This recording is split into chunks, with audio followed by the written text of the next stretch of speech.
o kay Lipgon ini kay mahanaw na siya. Ang magpabilin nga buhi kadtong higugma sa Dios. Amen. So wala nga kinahanglan atong buhaton ang pagigugma sa Dios. Hallelujah. Praise God. So yielding to the Holy Spirit. Yielding to the Holy Spirit by obedience of His Word. So we yield to the Holy Spirit, we listen to the Word of God, and open our heart.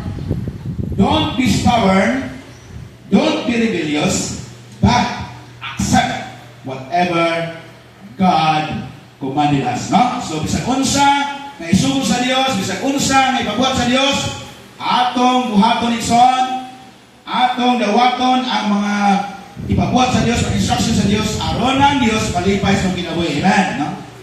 So don't resist.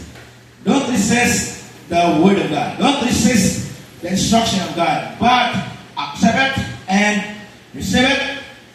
Do it so that the Holy Spirit will have joy in us. No? Para malipay ang balang Espiritu. Now, sadyang ang tao mo resist. No? Sadyang ang tao mo resist sa Holy Spirit because unbelief. Gitawag niya siya og sin of unbelief. Ito ba sa Acts 7 verse 51? Acts 7 verse 51. Acts 7 verse 51.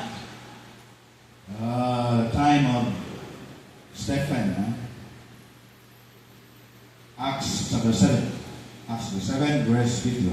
Sa dinang ibiyaan na siya dito sa gawas, gisabot o gimatutok siya sa anak na babae ni Paraon. 51. Apit ko.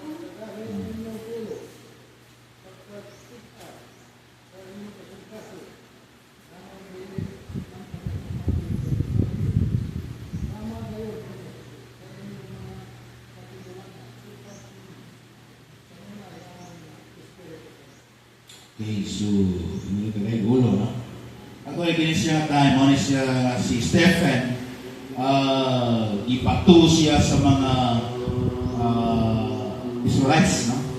So, ingon rin na si Stephen, sa niya nagawali siya, ingon rin siya na kamo nga mga kaig-ulo, kamo mga kaig-ulo, nga nagpatik-as, yung kasing-kasing. Kanunay kamo nga nagasupil sa mga espiritu